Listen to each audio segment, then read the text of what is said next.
পর্ব ৩৪। আবহাওয়া ভালো না, তবুও এই আবহাওয়ার মধ্যে মাহাদি নিকলি এসেছে। মোহরকোনা বেড়ি বাঁধে সারি সারি ট্রলার, নৌকা বাঁধা। বৃষ্টির সময় হাওরে মানুষের আনাগোনা কম, বিশেষ করে রাতে। তবে এই সময়েও যেসব ট্রলার আছে তাদের ধান্দা শুরু হয় রাত থেকে। মাহাদি বাইকে করে এসেছে, তার বাইকের পেছনে বাচ্চা মেয়ে দুটোও ছিল। বেড়িবাঁধে নামার পর মেয়ে দুটোকে খাবার কিনে হাতে ধরিয়ে বলে, কইছিলাম না তোমাগর মজার মজার খাওন খাওয়ামু। বড় মেয়েটা রুটিতে একটা কামড় বসিয়ে চিবোতে চিবোতে বলে, আপনি কইছিলেন আব্বার লগে দেখা করাইবেন, আর কত সময় লাগবো? আম্মাই তো মনে হয় বাড়িতে চিন্তা করতেছে। মেয়ে দুটোর পরিবারে মা ছাড়া কেউ নেই। বাবা ছিল, তবে বিয়ে করে অন্য কোথাও চলে গিয়েছে। তবে বাবার বিয়ে করে অন্য কোথাও চলে যাওয়ার কথা অবশ্য শিশু দুটো জানে না। তারা রোজ বাবার ফিরে আসার অপেক্ষায় প্রহর গুনে। মা বলেছে বাবা দূরে থাকে, চাকরি করে, একদিন চাকরি শেষ হলে ফিরে আসবে। সেই কথা মনে গেছে মেয়ে দুটো বাবার জন্য অপেক্ষা করে। ছোট মেয়েটা হওয়ার পরপরই লোকটা হঠাৎ গুম হয়ে গিয়েছে। মেয়ে দুটোর মায়ের মতে তার স্বামী নিকা করেছে, নতুন বউ নিয়ে দূরে কোথাও থাকছে। বাপ মা সন্তান অস্বীকার করতে পারে, কিন্তু মা তো আর পারে না। সে তো জন্ম দিয়েছে, বুকের দুধ খাইয়ে মানুষ করেছে। আরে তোমাগো বাপ ওই ট্রলারে আছে, এক্ষুনি নিয়ে যাবো। মেয়ে দুটোর মুখে অদ্ভুত উল্লাসের ছাপ ফুটে উঠল। একে অপরকে ধরে তারা খুশিতে নেচে উঠল। অবশেষে দীর্ঘ অপেক্ষার পর তারা বাবার সাথে দেখা করতে চলেছে। তাদের ছোট্ট হৃদয়ে ভিন্ন রকমের আনন্দ উৎফুল্লিয়ে উঠছে। মাহাদি কিছুটা দূরে গিয়ে ফোন বের করে কথা বলে ফিরে আসে। ফিরতেই তার পিছন হতে হঠাৎ করে ট্রলার থেকে দুজন লোক বেরিয়ে এলো। দুজন লম্বাটে কালো মতো লোক। তাদের পরনে শার্ট আর লুঙ্গি। ঠোঁটের কোষ পানে রসে লাল হয়ে আছে। একজনের মুখে ভয়ঙ্কর পোড়া দাগ, অন্যজনের ডান হাতে এক বিশাল কাটা দাগ, যা উপরের অংশ থেকে নিচ পর্যন্ত বিস্তৃত। ভাই, ভেতরে ডাকে। পোড়া দাগওয়ালা লোকটা কথাখানা বলতে মাহাদি মেয়ে দুটোকে নিজের কাছে ডাকে। দুজনের দু হাত ধরে বলে, বাবার লগে দেখা হইব, খুশি লাগতাছে না? হ। মাহাদি মেয়ে দুটোকে নিয়ে ট্রলারের নিচের অংশে প্রবেশ করে। বিরাট ট্রলার, বসার ভালো জায়গা। সেখানে প্রবেশ করতেই কালো লুঙ্গি পরা আরেকজন লোককে দেখতে পায়। মনোযোগ সহকারে মাদক সেবন করছে সে। সঙ্গে আরো কিছু মানুষ গোল হয়ে বসে আছে। মাহাদি বুঝতে বাকি রইল না এখানে যে জুয়া খেলা হচ্ছে। পেছন থেকে আগের দুজন লোকের মধ্যে হতে একজন বলে ওঠে, ভাই চলে আসছে। কারো লুঙ্গি পরা লোকটার দৃষ্টি এতক্ষণে মাহাদির উপর পড়ে। সে এক ঝলকে মেয়ে দুটোর দিকে তাকায়, তারপর আদেশ করে, জিনিস রাখা মাল দিয়ে বিদায় করবা কি? মুহূর্তে মেয়ে দুটোকে মাহাদির হাত থেকে ছিনিয়ে নেওয়া হয়। হাতে ধরিয়ে দেওয়া হয় টাকার বান্ডিল। মেয়ে দুটো আঙ্কেল বলে চেঁচিয়ে উঠতে মাহাদির সামনে বাক্কি নামক লোকটা ঝাঁঝালো চর বসিয়ে দেয় গালে। মেয়ে দুটো ভয়ে চুপ হয়ে যায়। মাহাদি একটা নিঃশ্বাস ফেলে। টাকার জন্য এক কি ধরনের পাপে জড়াচ্ছে সে। মেয়ে দুটোকে বাবার আশা দিয়ে এ কোথায় এনে ফেলেছে। আল্লাহ কি এই অপরাধের ক্ষমা তাকে কখনো করবে? মেয়ে দুটোকে বাকি সেখান থেকে টেনে নিয়ে যায়। যাওয়ার সময় কান্নাজড়িত মায়াবী চোখ দুটো হয়তো বলছিল, বাবা কি আর দেখা হবে না? মা যে বাসায় একা আছে, তাদের জন্য চিন্তাও করছে। বাঁচাও আমাদের, আমরা না ফিরলে মাকে লাকড়ি কে কুড়িয়ে দিবে?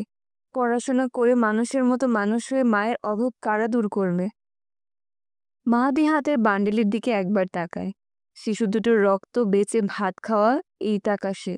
একটা ঢোক গেলে কণ্ঠমণিটা নিচে নামতে চাইছে নদ, গলাটা শুকিয়ে আসছে। সে কালো লুঙ্গি পরা লোকটার দিকে আবারও তাকায়। এটাই কি সেই ভুইয়া তবে? কিন্তু ভুইয়াকে তো আজ অব্দি কেউ দেখেনি। ভাবার আগেই লোকটা বলে উঠল, শোন, ছোট মেয়েটা একেবারে ছোট হয়ে গেছে। তা প্রথমবার দিকে ফুল টাকা দিলাম। ওই বয়সের বাচ্চাদের দ্বারা যে দান্দা চলতো, ওইটা কিছুদিনের জন্য আপাতত বন্ধ, পরে চালু হইলে জানামুনি। আর শোন, যত জিনিস আইনা দিতে পারবি তত তোরই লাভ। রাতারাতি মালামাল হইয়া যাইবি। তবে সাবধান, যদি ধরা খাস আর ভুইয়ার নাম জড়াস তাহলে কিন্তু নজর তোর বাড়ির উপরও গিয়া পড়ব। এখন যা। মাহাদি নিজের দিকে চেয়ে মাথা নাড়ায়। সে সালাম দিয়ে চলে যেতেই পেছন থেকে কানে কিছু কথা ভেসে আসে। বড় ডারে তৈরি কর কাস্টমারের লাইগা। আর ছোটটা কামের না, ওর চোখ কিডনি লিভার খুইল্লা রাইখা দেহটারে হাওয়ারে মাসা করে খাওয়াই দিমনে। মাহাদি আর পেছন ফিরল না, ট্রলার থেকে বেরিয়ে এলো। বাইকে উঠে বসতেই টাকার কথা ভাবলো মারিয়ার কথা। এই টাকা দিয়ে মারিয়ার জন্য সুন্দর একটা শাড়ি কিনে নিয়ে যাবে সে। আর কি কিনবে? সমস্যা নেই, পথে ভাবা যাবে। এখন মাহাদি মারিয়াকে সব সুখ দিতে পারবে। নিশ্চিন্ত নির্জনতার আবরণে মোড়ানো বসুন্ধরার এই ব্লকে দাঁড়িয়ে আছে বিশাল এলাহি ম্যানশন। একেবারে নিরিবিলি জায়গা, প্রশস্ত রাস্তার ধারে সবুজে ঘেরা বাড়িটি। বাড়িটির চারপাশ গাছপালায় ঘেরা, সামনে বাগান। ফারাদ চিত্রাকে কোলে করে গাড়ি থেকে নামায়। তার সেদিনের কথা মনে পড়ে যায়। বিয়ের রাতেও তো ঠিক এইভাবেই ফারাদ চিত্রাকে কোলে করে এলাহি বাড়িতে প্রবেশ করেছিল। তবে পার্থক্য ছিল অনুভূতিতে। সেদিনের চিত্রা চোখে চোখ রেখে বহন করেছিল ঘৃণা আর অবজ্ঞা, আর আজকের চিত্রা ফারাজকে দেখছে গভীর নিঃশর্ত ভালোবাসায় ভরা চোখে। চিত্রাকে বিছানায় শুয়ে দেয় ফারাজ। ঘুমন্ত মেয়েটার মুখ নিস্পন্দ, বুকের ওঠানামা এত ধীর যে না দেখলে বোঝাই যায় না সে এখনো নিঃশ্বাস নিচ্ছে। বিছানার সাদা চাদরে তার গায়ের গরম গন্ধ মিশে যাচ্ছে ধীরে ধীরে। ফারাজ একবার তাকায় তার দিকে, তারপর ঘর ছেড়ে চলে যায় বাথরুমে। জার্নি করে গোসল না নিলে ঘুম আসবে না রাতে। চিত্রের গায়ে তখনও সেই শাড়ি, ভেজা নয়, তবে ভ্রমণের ধুলা মিশ্রিত ভারী। ঘুমের মধ্যে মেয়েটা একটু নড়ে ওঠে। ফারাজ যখন ফিরে আসে তখন দেখে সে একপাশে গড়িয়ে পড়েছে, চুল এলোমেলো, কপালে এক বিন্দু ঘাম জমে আছে। ফারাজ এসিটা আরো বাড়িয়ে দেয়। সে তাড়াহুড়ো করে না, চুপচাপ এসে বসে চিত্রার পাশে। দুহাত বাড়িয়ে শাড়ির আঁচল খুলে নেয়। চিত্রার গায়ের কাপড়গুলো সরিয়ে রাখে, যতটা সম্ভব নিঃশব্দ। অস্বস্তি এড়াতে ওর জন্য একখানা হালকা পাতলা নরম স্লিপ ড্রেস বের করে আনে। চিকচিকে পিচ রঙের ড্রেস, একেবারে শরীরে বসে যায় নরমভাবে। ফারাজ একবার থামে। এই গভীর ঘুমটা এভাবে থাক না আর কিছুক্ষণ। ওকে জাগাতে মন চাইছে না, কিন্তু তবুও। চিত্রা, চিত্রা, ওঠো একটু। ফারাজ নরম কণ্ঠে শোধায়। মেয়েটা কুঁকড়ে যায় একটু, ঘাড় বেয়ে চুল গড়িয়ে পড়ে বালিশে। সে কিছু বলতে চায়, কিন্তু ঘুমের কারণে মুখ থেকে শব্দ বেরোয় না। এসব নিয়ে ঘুমালে অস্বস্তিতে থাকবে তো, একটু বদলে নাও, তারপর আবার শুয়ে পড়ো। ওঠো। ফারাজ এবার ঘাড়ির নিচে হাত রাখে, একটু টেনে তোলে ওকে। চিত্রা উঠে বসে, চোখ অর্ধেক বন্ধ, ঘুম আর বাস্তবের মাঝে দুলছে সে। ফারাজ সাহায্য করে ওকে পোশাক বদলাতে, কাঁধে হালকা চাদর জড়িয়ে দেয়। তারপর ওকে বাথরুমে নিয়ে যায়। চিত্রা হালকা পানি দিয়ে মুখ ধোয়, আর কিছুই করে না। আয়নায় তাকালেও নিজের চোখের দিকে মনোযোগ নেই। পরে আবার বিছানায় ফিরে আসে দুজন। চিত্রা এবার গা এলিয়ে দেয় ফারাজের বুকের ওপর, একেবারে নিচে, কে মাঝ বরাবর। চিত্রা আর্দ্র নিঃশ্বাস ফারাজের চামড়ায় গিয়ে ঠেকছে। ফারাজ চিত্রের চুলে হাত বুলিয়ে দেয়। এই মেয়েটার চুলে হাত পড়লেই সে 1 মিনিটের ভেতর ঘুমিয়ে পড়ে। আজও তার ব্যতিক্রম হলো না। ওর নিঃশ্বাস ভারী হয়ে এলো, শরীর ধরে পড়ে ফারাজের উপর। ঘরটা তখন আর নিঃশব্দ নয়। বাইরের জানালায় হালকা বাতাসের দোলা, আর দূরে কোথাও বিদ্যুৎ চমকালো। গম্ভীর ভারী মেঘ আকাশে ডাকছে। ফারাজ চিত্রার দিকে তাকায়। এত সুন্দর লাগছে এই মেয়েটাকে। সে নিঃশ্বাস ছাড়ে। এই মেয়ে এমন রূপ নিয়ে পাশে থাকলে সে নিজেকে নিয়ন্ত্রণ করবে কিভাবে? আগুন সুন্দরী জানা নেই, তবুও সে হাত মুঠ করে নিজেকে বোঝানোর চেষ্টা করে। এখন নয়, মেয়েটা এখন ঘুমাচ্ছে, সে ক্লান্ত, কিন্তু পারে না নিজেকে নিয়ন্ত্রণ করতে। সে ঘুমন্ত চিত্রাকে বিছানায় শুইয়ে দিয়ে ঘাড়ে মুখ ডুবিয়ে দেয়। মেয়েটাকে নড়ে চড়ে উঠতেই ফারাজ তার কানের কাছে মুখ এনে ফিসফিস করে, আজ রাতটা শুধু আমাদের। চিত্রা গভীর ঘুমে আচ্ছন্ন, ঘরে আলো নিভে আছে, শুধু জানালার ফাঁক দিয়ে আসা আলো তার মুখের উপর পড়ছে। ফারাজ ঘুমন্ত চিত্রাকে বুকের উপর থেকে আলতো জোরে নামিয়ে লকার খুলে স্টেনলেস স্টিলের কেসটা বের করে টেবিলের উপর রেখে দিল। ভিতরে সুচ, সিরিঞ্জ আর কাচের ছোট ফাইলে ড্রাগস ভর্তি, ঘোলাটে এক তরল। কাচের ছোট্ট ফাইলটা হাতে তুলে নেয় ফারাজ। শিশিটার ভেতরে যে তরলটা ঘুরছে সেটা কোনো সাধারণ ওষুধ নয়। এই এক ধরনের ঘুমের ফাঁদ, ঘোলাটে হালকা ঘন, ওয়ার্ডে ধরনের স্লিপিং ড্রাগস। রংটা ঠিক বোঝা যায় না, হালকা ধূসর আর কোহেলি সোনালি রঙের মাঝামাঝি। সূর্যের আলো না পড়লেই বোঝাই যায় না তার প্রাণঘাতী অস্তিত্ব। ফারাজ রাবারের মাথায় সুঁচ দিয়ে সাবধানে পিস্টন টান। তরল উপরে উঠতেও থাকে সিরিঞ্জে, স্বচ্ছ নয়, একটু গোয়াটে, একটু বিষের মতো। ঠিক যতটুকু দরকার ততটুকু ভরে পিস্টন থামিয়ে দেয়। তারপর সুচটা ওপরে ওদিকে তুলে ধরে, হালকা টেনে দেয় আঙ্গুল দিয়ে, যেন ভেতরের হাওয়া উঠিয়ে দেয়। চাপ দেয় পিস্টনে, এক ফোঁটা ড্রাগসের কণা বেরিয়ে আসে সূচের ডগা থেকে। ড্রিম লাইটের মৃদু আলোয় সেটা মুহূর্তের জন্য চক করে ওঠে, তারপর অদৃশ্য। ফারাজ চিচার নরম কোমল বাহুর দিকে একবার তাকায়, বলে, ক্ষমা করো আগুন সুন্দরী, এছাড়া আমার হাতে আর কোনো উপায় ছিল না।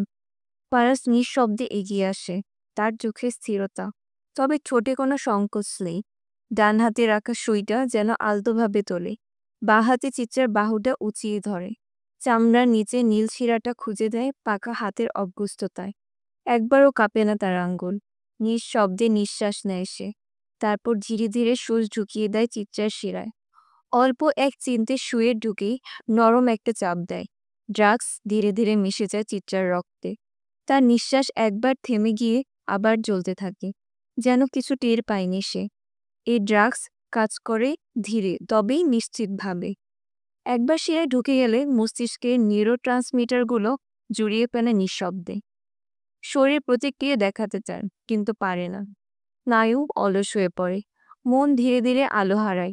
চেতনার জগৎ থেকে শুরু হয়ে এক ধূসর করিডোরে চলে যায় মানুষ, যেখানে ঘুম আর নিস্তব্ধতা ছাড়া কিছু নেই।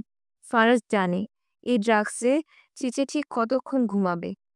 সে জানে কতটুকু প্রয়োগ করলে চিত্রা কথা মনে রাখবে না, আর কতটুকু দিলে সে গভীর স্বপ্নে আটকে থাকবে। সে প্রয়োজন মতোই দিয়েছে। কাজ শেষে ফারাজ চেয়ে থাকে মেয়েটার মুখের দিকে।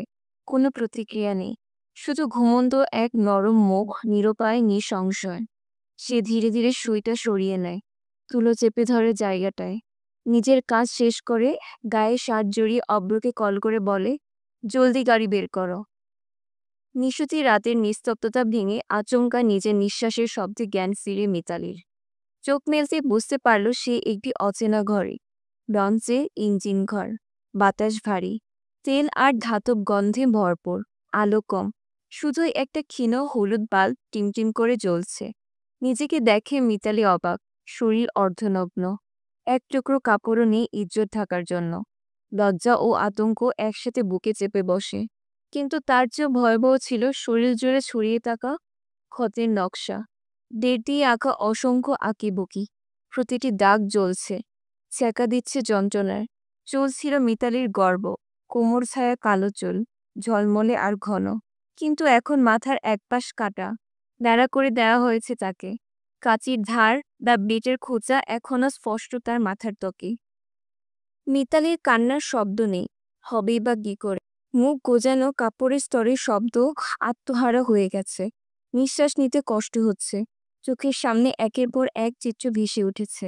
মায়ের উদ্বিগ্ন মুখ, ভাইয়ের বিস্ফোরিত চোখ, আর মৃত বাবার থমথমে নিস্তব্ধতা।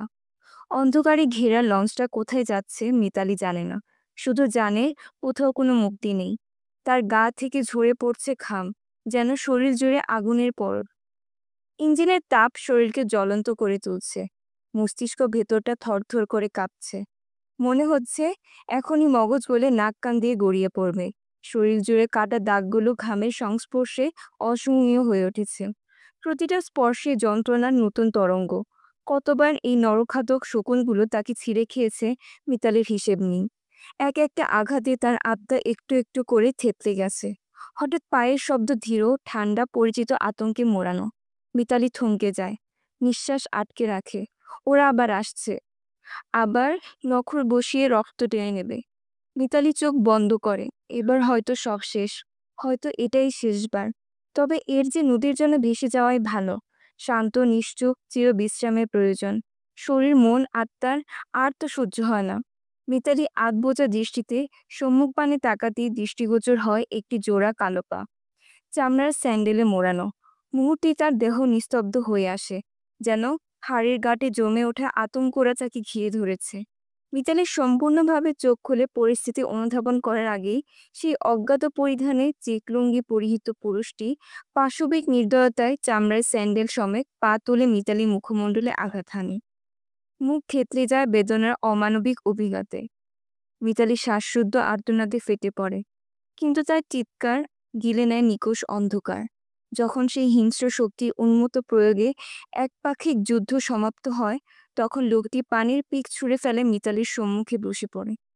নির্মম ভঙ্গিতে মিতালির মুখ জোরপূর্বক চেপে ধরে উঁচু করে তোলে, পরখ করে, খুঁটিয়ে দেখে এই মুখে এখনো কতটা প্রাণ অবশিষ্ট রয়েছে। লোকটি দাঁত পিষে বলল, দুনিয়ার জাহান্নাম এইডা। কেমন লাগতেছে এখানে আইসা? মাঝে মাঝে কিছু জিনিস দেখা উচিত না? তোর ভাগ্যমালা নিষিদ্ধ জিনিস দেখার পরেও এখনো চোখ জুড়া অক্ষত আছে। তুই মুখ খুললে তোর চিচ্চা আবারও কিন্তু পরের বার এখানেই আসতে হইতে পারে। আরও কিছু পায়ের ধ্বনি শ্রুতিগত হতেই আকবর সংবরণহীন উদ্বেগে দ্রুত উঠে দাঁড়ায়। সে খোকনের অনুগত সঙ্গী। সেই রাতেই সমস্ত অন্ধকার গল্পের নীরব সাক্ষীও সে। ঠিক তখনই ইঞ্জিন রুমের দ্বারপথে আবির্ভূত হয় এক সুদেহী সৌম্যদর্শন পুরুষে। শীতে শীতল ধাতব ঘরটিরও হঠাৎ রুদ্ধতায় শ্বাস নিতে কষ্ট হয়ে যায়। তার পরনে সাদা পাঞ্জাবি পায়জামা, বাঙালি অভিজাত্যে মোড়া, পরিশোলিত রুচির নিজস্ব স্বরূপ। পেছনে তার অনুগামী আরও কয়েকজন রয়েছে, তবে সমগ্র ঘরের দৃষ্টি এমনকি ভয়, সংকোচ ও রক্তচোষা ছাপিয়ে নজর কেবল কেন্দ্রীভূত হয় সে ব্যক্তির দিকে। মিতালির কর্ণদেশ দিয়ে রক্ত ঝরছে অবিরত। ধুলোমলিন চুলে জড়িয়ে গেছে সেই লাল স্রোত। দৃষ্টি আধো ঝাপসা, শরীর প্রায় নিস্তব্ধ। তবু অবশ মুখমণ্ডল তুলে চেষ্টা করে একটিবার চোখ রাখার সেই অচেনা অথচ চিরপরিচিত চোখ দুটোর দিকে তাকানোর। যে মুহূর্তে তার দৃষ্টি সে পুরুষের চোখের গভীরতাকে ছুঁয়ে যায়, ঠিক তখনই যেন সমস্ত শরীরের স্নায়ুতন্ত্র থমকে যায়। সমস্ত অভ্যন্তরীণ হাহাকার স্তব্ধ হয়ে দাঁড়ায় এক নিঃশব্দ বিস্ময়ে। মিতালি নিয়ন্ত্রণহীনভাবে মনে মনে শুধায়, আপনি?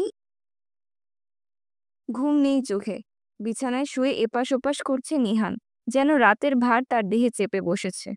ঘরের নিস্তব্ধতা মাঝে মাঝে জানালার ফাঁক গলে আসা হাওয়ায় কাঁপছে পর্দা।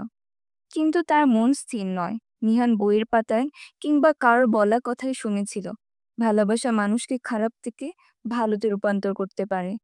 কথাটা তার মনে গেঁথে আছে। তবে এই নিঃসঙ্গ রাতে নীরবতায় সে একটাই প্রশ্ন বারংবার করছে নিজেকে, কই, ভালোবাসার জন্য ভালো থেকে খারাপ হয়ে ওঠার গল্পগুলো নিয়ে তো কেউ মেতে ওঠে না। নিহান ঘুমন্ত ফারিয়ার প্রতি একবার দৃষ্টিপাত করে, আলতোভাবে তার গালে স্পর্শ রেখে মমতার পরশী চাদরটি আরো ভালো করে গায়ে জড়িয়ে দেয়। অতঃপর ধীরে ধীরে মশারির আবরণ সরিয়ে নিঃশব্দে বেরিয়ে আসে সে। গায়ে তার সাদামাটা স্যান্ডো গেঞ্জি, পরনে একটি দাগকাটা লুঙ্গি। নীরবে তার সঙ্গে ঘরে আলোড়ন সৃষ্টি না করে বারান্দায় এসে দাঁড়ায়। বাইরে প্রবল বর্ষার গর্জনে মাঝে মাঝে বিজলির তীক্ষ্ণ আলো দিগন্ত ছিন্ন করে আকাশে দাগ কেটে যাচ্ছে। সেই বিমারির মধ্যেই নিহান একটি সিগারেটে আগুন ধরায়।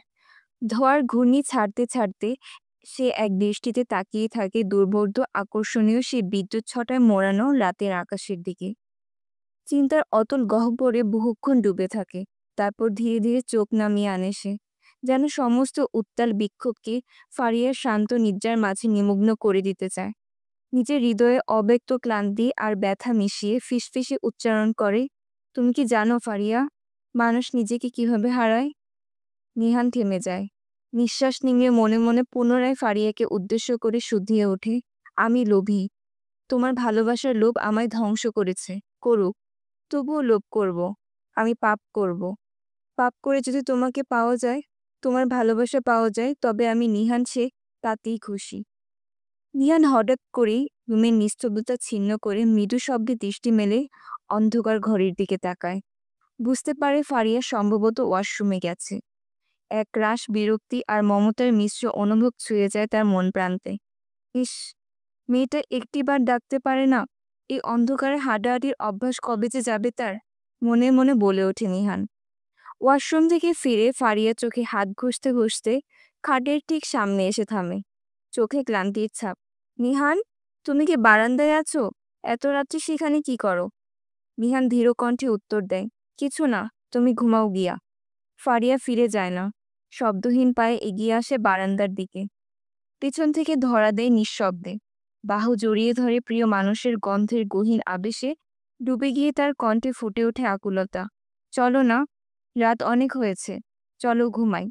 নিহান কালো আকাশের দিকে শেষবারের মতো তাকিয়ে ধোঁয়ায়িত সিগারেটে ছুঁড়ে ফেলে দেয় বারান্দার নিচে। তারপর ধীরে ধীরে ফারিয়াকে নিজের সামনে টেনে আনে।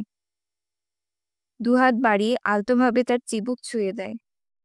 কোমল দৃষ্টিতে চেয়ে জিজ্ঞেস করে, বলো না ময়না, ভালোবাসার ক্ষমতা কি প্রতিশোধের আগুনকে নিভিয়ে দিতে পারে? রাতভর পেটের যন্ত্রণায় একেবারে অসহায় হয়ে পড়েছে আয়েশা। অব্র তাকে শেষ একবার তেঁতুলের চাটনি খাইয়েছিল। সেই চাটনি এখন তাকে বিপদে ফেলে দিয়েছে। নির্ঘাত সরকারের বাচ্চাটা সেই চাটনিতে কিছু মিশিয়ে দিয়েছিল, যার পরিণতি পেটের দুর্বিষহ যন্ত্রণা। রাত থেকে বাথরুমে ছুটাছুটি শুরু হয়েছে আয়েশার। এখনো থামার কোনো লক্ষণ নেই। শরীর প্রায় নিঃসৃত, তবুও বারবার পেট মুচড়ে উঠছে। অব্রকে গালাগাল করতে করতে সে আবারও বাথরুমের দিকে রওনা হয়। ভোরের আলো ফুটতে শুরু করেছে। চারদিকে ফজরের আজান ধ্বনিত হচ্ছে। আয়েশা একেবারে বিধ্বস্ত। শেষবারের মতো বাথরুম থেকে বের হয়ে বিছানায় গিয়ে চিৎপটাং হয়ে পড়ে। তখনই গাড়ির হর্নের শব্দ শোনা যায়। এক মুহূর্তের জন্য তার ভ্রু কুঁচকে ওঠে। শরীরের দুর্বলতা উপেক্ষা করে সে এক পা দুই পা করে জানালার সামনে এসে দাঁড়ায়। পর্দা সরিয়ে সে যা দেখে তাতে তার চোখ চলকে ওঠে। বাড়ির সামনে দুটি মার্সিডিজ গাড়ি থেমেছে। প্রথম গাড়িটি থামতেই একজন লোক এসে দরজা খুলে দেয়। ভেতর থেকে বেরিয়ে আসে ফারাজ এলাহি। আয়েশার কপালে ভাঁজ পড়ে যায়। গলার মধ্যে থেকে উদ্বিগ্ন উচ্চারণ ভেসে আসে, উনি এই ভোরবেলা কোথা থেকে আসলো আবার?